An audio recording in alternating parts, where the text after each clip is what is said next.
മനസ്സിലായില്ല. ഞങ്ങൾ ചുമ്മാ ഈ കൊട്ടാരം ഒന്ന് കാണാൻ വന്നതാ. ആഹാ, നമ്മുടെ സദാനന്ദന്റെ അതേ ചായ. സദാനന്ദനോ? ഞാൻ സദാനന്ദനല്ല, വെറും ആനന്ദനാ. എനിക്ക് സംസാരിക്കാൻ പാടില്ല, ഞാൻ ഫുൾ റെസ്റ്റിലാ. നിങ്ങൾ പോയിക്കോളൂ. ഞാനൊരു കാര്യം പറയട്ടെ, ആർക്കും എന്നോട് എന്തും തുറന്നടിക്കാം. മടിക്കാതെ അടിക്കണം. അയ്യോ, എടാ തന്തയില്ല കഴിവറുടെ മോനെ, യക്ഷി എളിച്ച് അവന്മാരെ ഇവിടുന്ന് ഓടിക്കാൻ വന്ന നീ ഇവിടെ തന്നെ കൂടി അല്ലേടാ? ഞാൻ എന്ത് ചെയ്യാനാ? കോപം നടത്തി എന്നോട് പാലമരത്തി തളച്ചിരിക്കുക. ഇവിടുന്ന് എങ്ങോട്ടും പോവില്ല എന്ന് ഞാൻ സത്യം ചെയ്ത് കൊടുത്തു പോയി. യക്ഷി സത്യം ചെയ്താ പിന്നെ മാറ്റാൻ പറ്റുമോ? എന്നെ തല്ലരുത്, അവന്മാരകത്തുണ്ട്, അങ്ങോട്ട് പോയി ചോദിക്ക്.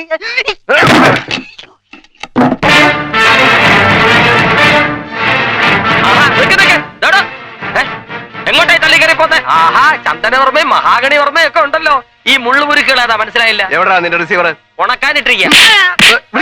അനന്താ, അനന്താ, ഞാനിവിടെ ഉണ്ട്.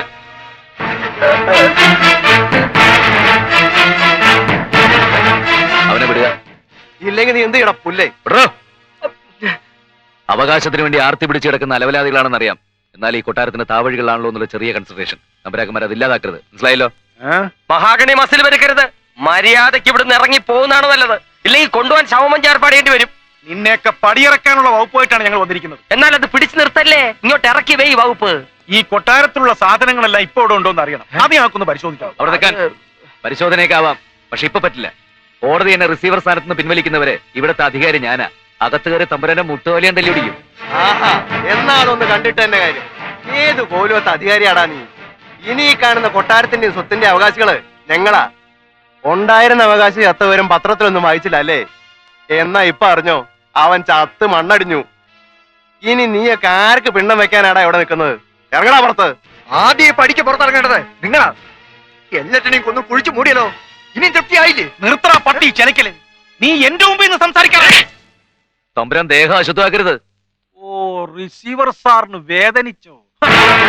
മതിയാക്കിക്കോളണം നിന്റെ ഇവിടത്തെ പൊറുതി. മോളെ ഇളയ തമ്പുരാന്റെ പട്ടമഹിഷിയാക്കി കൊട്ടാരത്തിൽ വാഴിക്കാമെന്നായിരുന്നു നിന്റെ മോഹം അല്ലേടാ ചെറ്റേ? അത് നടക്കാതെ വന്നപ്പോ നീ ഇവന്മാരുടെ കൂടെ കൂടിയല്ലേ? നീയും നിന്റെ മോളും ഈ ആനാമുക്കികളും കൂടി ഈ കൊട്ടാരം കട്ടുമുടിക്കുകയല്ലായിരുന്നോ ഇതുവരെ? പലപ്പോഴായി നീ ഇവിടുന്ന് സാധനങ്ങൾ കടത്തിക്കൊണ്ടുപോയതും എവിടേക്കാണ് കൊണ്ടുപോയതെന്നും ആർക്കാണ് കൊടുത്തതെന്നും ഞങ്ങൾക്കറിയാം. നിന്നെയും ഇവനെയൊക്കെ കയ്യാമം വെച്ച് നാറ്റിച്ച് പടിയിറക്കിയിട്ടേ ഇനി ഞങ്ങൾ ഉറങ്ങൂ. പടാ.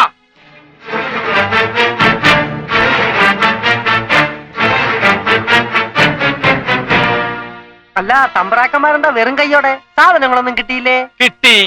എന്നിട്ട് എവിടെ? വരുമ്പോഴും പോകുമ്പോഴും അടിക്കാൻ ഞാൻ എന്താ അമ്പലം പണിയോ?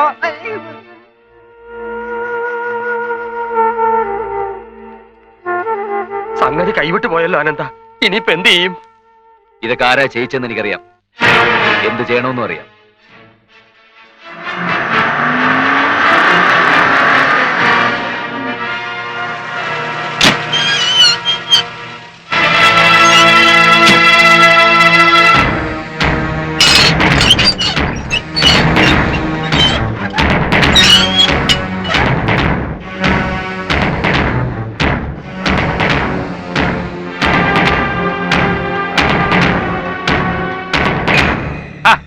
എന്താണെന്താ പണിക്കാരൊക്കെ ആയിട്ട്? ഓ, പറമ്പ് കിളപ്പിക്കാൻ വന്നതായിരിക്കും. ഇത് കഴിഞ്ഞ മാസം കിളപ്പിച്ചല്ലേ ഉള്ളൂ. ഇനി നിനക്കത്ര നിർബന്ധമാണെങ്കിൽ ഒന്നുകൂടെ കിളപ്പിച്ചോ. അമ്മാവന്റെ വ്യവസ്ഥ അനന്തരവൻ കളിച്ചത് കൊണ്ട് ഒരു കുറവും വരാൻ പോണില്ല. അമ്മാവന്റെ കരണക്കുറ്റിക്കിട്ട് അനന്തരവൻ എന്ന് കളിച്ചാലുണ്ടല്ലോ, അത് അമ്മാവന് വളരെ മോശമായിരിക്കും. ഓഹോ, അപ്പൊ നീ പണിക്കാരെ കൂട്ടി എന്നെ തല്ലിക്കാറിയിരിക്കല്ലേടാ പട്ടി. സ്വയം പുകഴ്ത്താതെ അമ്മാവ. നിങ്ങളെ തല്ലാൻ എനിക്ക് 10 ആളെ കൂട്ടേണ്ട കാര്യമൊന്നുമില്ല. ദേ, ഈ കൈ മതി, പക്ഷെ എന്നെ കൂടെ ചെയ്യിക്കരുത്. ഇറങ്ങി പോടാ തെണ്ടി. കയ്യാൻ കളിക്കല്ലേ ഞാൻ വന്നത്. ബലം പിടിച്ച് എനിക്കും തിരിച്ചു പിടിക്കേണ്ടി വരും. കൈയെടുക്ക്. എടുക്കാൻ. എടാ അനന്താ, പോക്കൃത്തരം കാണിക്കരുത്. എല്ലാം കൂടെ എങ്ങോട്ടാണ് കെട്ടിയെടുത്ത് പോകുന്നേ? നിൽക്കണേ അവിടെ. നിന്റെ തറവാട് സ്വത്തല്ല അങ്ങോട്ട് വലിഞ്ഞു കയറാൻ നിന്റെ കൈകാൻ പറ്റും. നിർത്താൻ. എനിക്കും എന്റെ അമ്മയ്ക്ക് അവകാശപ്പെട്ട സ്വത്താണ് ഇതൊക്കെ, അറിയാലോ. അതിന്റെയൊക്കെ കണക്കെടുക്കാനോ കണക്ക് തീർക്കാനോ ഒന്നുമല്ല ഇപ്പൊ ഞാൻ ഇങ്ങോട്ട് വന്നത്. സർക്കാരിൽ നിന്ന് എന്നെ വിശ്വസിച്ച് ഏൽപ്പിച്ച കുറെ സാധനങ്ങൾ നിങ്ങൾ കൊട്ടാരത്തിൽ നിന്ന് ഇങ്ങോട്ട് കൊണ്ടിട്ടില്ലേ, അത് തിരിച്ചു കൊണ്ടുപോകാനാ. കയറി എടുക്കണൊക്കെ. എടാ പോക്കൃത്തരം കാണിക്കരുത്, നിന്റെ കാര്യം പറ്റും. നിൽക്കണേ അവിടെ. പോക്കൃത്തരം കാണിക്കുന്നത് ചുമ്മാ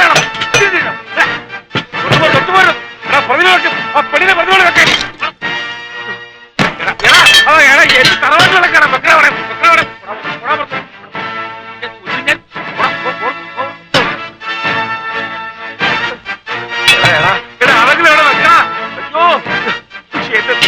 എന്റെ ദൈവമേ, ചേട്ടാ എന്താ കുഞ്ഞേ? ഒന്നുമില്ല.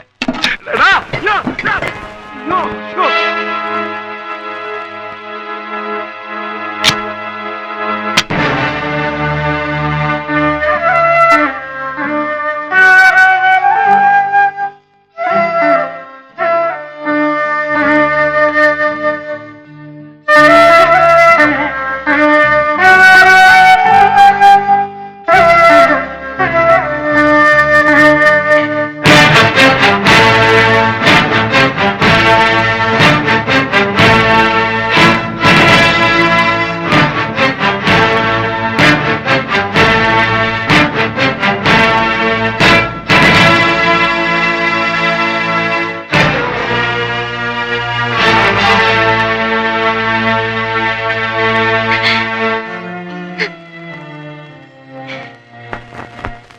നിന്നെയും ഇതേപോലെ ഇറക്കിക്കൊണ്ടുപോകാൻ എനിക്ക് അറിയാഞ്ഞിട്ടല്ല, ശക്തിയില്ലാഞ്ഞിട്ടുമല്ല.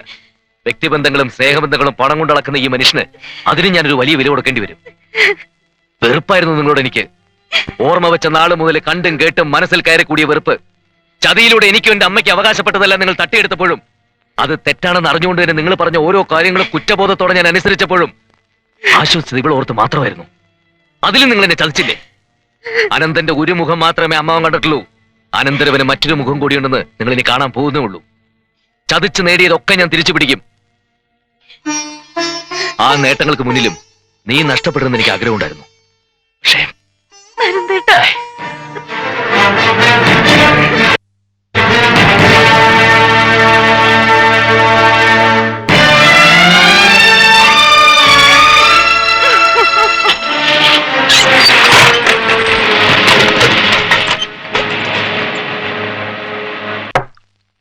വാർമ്മയൊന്ന് അടങ്ങ്. ഇനി എന്തടങ്ങാനോടൂ? പണ്ടാടങ്ങാനേ ബാക്കിയുള്ളൂ. അവന്മാരുടെയും ആ പരട്ട കിളവന്റെയും മുന്നിലാണ് നാണം കെട്ട് വാലും ചുരുട്ടി പോരേണ്ടി വന്നത്. വിട്ടുകളയേട്ടാ, വേവോളം ശ്രമിച്ചില്ലേ, ഇനി ആറോളം ശ്രമിച്ചാ എന്താ? നന്ദനവർമ്മ പറഞ്ഞതാ എന്റെ ശരി. അതെടുത്ത് മോന്തിയാച്ചേ എഴുന്നേറ്റ് പൊയ്ക്കോളണം, എന്നെ കൊണ്ടൊന്നും പറയിക്കണ്ട. കൂടി വന്നാ 1 2 ദിവസം, അത് കഴിഞ്ഞാ പിന്നെ എല്ലാം നമുക്കല്ലേ. നീയും ഇവരെ പോലെ മണ്ടനായാലോ? ഇവന്മാര് 10-25 കൊല്ലം കോടതിയിൽ കേസ് വാദിച്ചതും അനന്തൻ ഇത്രയും കാലം കോടതിയുടെ പടി കയറാത്തതും ഒരുപോലെ. നിനക്കറിയാമോ, അവന്റെ ഉള്ളിൽ നാരായണക്കുറുപ്പിനോടും നമ്മളോടും ഒക്കെ ഒടുങ്ങാത്ത പകയാ. അതിന്റെ ഇടയിൽ ആ കാര്യസ്ഥനും അയാളുടെ മോളും കൂടി പൂങ്കണ്ണീർ ഒലിപ്പിച്ചോണ്ട് ചെന്ന അത് പിന്നെ സഹതാപമായി, പ്രേമമായി, കൊലക്കേട മൂടും തേങ്ങാക്കൊലയൊക്കെ ആവില്ലെന്ന് ആര് കണ്ടു? നമ്മൾ അവനെ തോൽപ്പിച്ചെന്ന് മനസ്സിലാവുമ്പോൾ അവൻ മറ്റെന്തെങ്കിലും കൊനഷ്ടൊപ്പിച്ചു വയ്ക്കും. 10-40 കൊല്ലം കൊട്ടാരത്തിലെ കാര്യസ്ഥനായിരുന്ന അയാൾക്ക് താമസിക്കുന്ന ഭൂമി കൊടുക്കണമെന്ന് കോടതി പറഞ്ഞ നമ്മൾ പിന്നെ ദേ ഇങ്ങനെ വരയ്ക്കേണ്ടി വരും. അതിനു മുമ്പ് ആ തന്തയും മോളെ അവിടുന്ന് പുകച്ചു പുറത്തിയാടിക്കണം. എങ്ങനെ? കാണിച്ചു തരാം.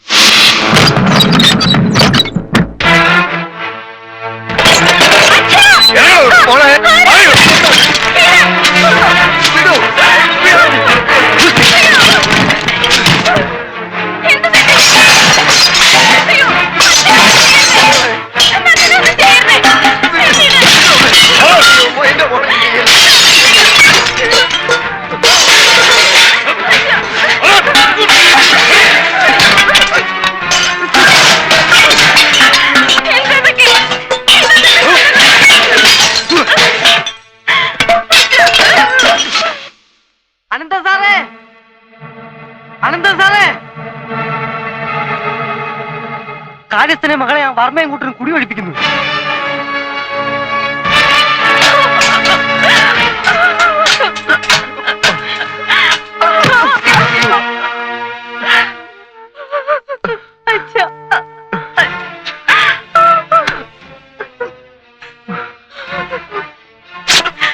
മര്യാദയ്ക്ക് മോളെ വിളിച്ചോണ്ട് ഈ നിമിഷം ഇവിടെ ഇറങ്ങിക്കോണം.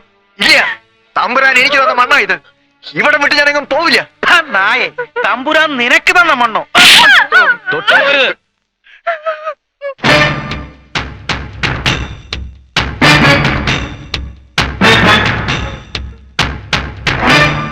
ആടിച്ച് വീഴ്ത്തണവനെ.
അയ്യോ തമ്പുരാനായിരുന്നു.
ഞങ്ങൾ ഇവിടുന്ന് പോകുന്നത് വരെ അവകാശവും പറഞ്ഞ് തമ്പുരാക്കന്മാരെ മുറ്റത്ത് കാലുകുത്തിയ ഇനി ഭൂമി കുത്താൻ കാലുണ്ടാവില്ല. ചവിട്ടി കുടിക്കും ഞാൻ.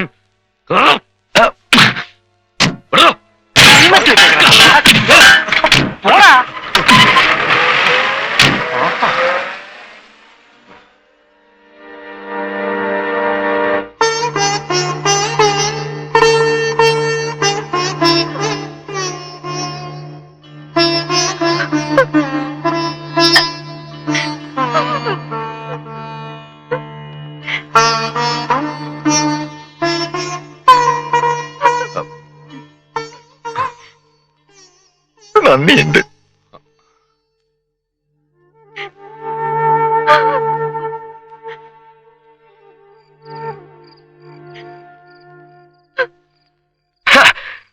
എന്ത് തന്തയില്ലായ്മയാണ് ഈ കാണിച്ചത്? 19 വർഷം സ്ഥിരമായിട്ട് താമസിക്കുന്ന സ്ഥലത്തുനിന്ന് ഒഴിപ്പിക്കാന്ന് പറഞ്ഞാൽ വകുപ്പ് വേറെയാണ്. ലാൻഡ് ട്രിബ്യൂണലാണ് കേസെന്ന് ഞാൻ വക്കീലിനെ ഓർമ്മിപ്പിച്ചതായിരുന്നു. എന്തായാലും ഇന്നിനി നിങ്ങൾ അങ്ങോട്ട് പോകണ്ട. വിഷപ്പാമ്പുകളെയല്ലേ നോവിച്ചു വിട്ടിരിക്കുന്നത്. ഏയ് അവര് വിഷപ്പാമ്പൊന്നും അല്ലണ്ണാ, വെറും ഓലപ്പാമ്പുകളാ. ഞാഞ്ഞൂലും തലപൊക്കി തുടങ്ങിയോ? എന്തോന്ന്? ഇത്രയും കാലം കാത്തു സൂക്ഷിച്ചിട്ട് അവസാനം ഈ കൊട്ടാരം അന്യാധീനപ്പെട്ടു പോണത് കാണേണ്ടി വന്നല്ലോ എന്ന് ഓർക്കുമ്പോ അവകാശികളില്ലാത്ത മാണിക്യം കിട്ടാൻ 1000 പേരെ കൊതിക്കും. നമ്മളൊക്കെ ഇവിടത്തെ കാവൽക്കാര് മാത്രം. ഉടയവരെത്തുമ്പോ തിരിച്ചേൽപ്പിച്ച് മടങ്ങുക. അതിനപ്പുറം ഒരു സെന്റിമെന്റ്സും ഒന്നിനോടും വേണ്ട. എല്ലാം മറന്നേക്കാന്ന്. ഈ ജന്മം അതിന് പറ്റില്ല. ഓർമ്മ വെച്ച നാള് മുതൽ ഞാൻ കണ്ടു തുടങ്ങിയതാ ഈ കൊട്ടാരം. ഈ മണ്ണ് കിടന്ന് തന്നെ മരിക്കണം. ഒക്കെ ഒരു മോഹ, നടക്കില്ല എന്നറിയാം. ഒന്നും നമുക്ക് സ്വന്തമായിരുന്നില്ലല്ലോ അച്ഛ. സ്വന്തം നമ്മൾ കരുതിയതല്ലേ. എന്നേക്കുമായി നഷ്ടപ്പെട്ടു പോയതിനേക്കാൾ വലുതല്ലല്ലോ അച്ഛ ഇനി നഷ്ടപ്പെടാനുള്ളത്. ഒന്നിനും കഴിവില്ലാത്ത ഈ അച്ഛന്റെ മകളായി പറഞ്ഞല്ലോ മോളെ നീ. എന്റെ മോളെയും വിളിച്ചുകൊണ്ട് ഞാൻ എങ്ങോട്ട് ഇറങ്ങി പോകൂ എന്റെ ഭഗവതി. ഈ ഞങ്ങളൊക്കെ ഇല്ലേ ഇവിടെ? പെരുവഴിയിലൊന്നുമല്ല ഞങ്ങൾ ജനിച്ചത്. വലുതല്ലെങ്കിലും എനിക്കുണ്ടൊരു വീട്. സ്നേഹിക്കാൻ മാത്രം അറിയാവുന്ന ഒരു അമ്മയുണ്ട്. ഇവിടെ നിന്ന് ഇറങ്ങുമ്പോ വിരോധമില്ലെങ്കിൽ എന്റെ വീട്ടിലേക്ക് വരാം. ഒരു കാര്യസ്ഥനായിട്ടല്ല, ഒരു കാരണവരായിട്ട്.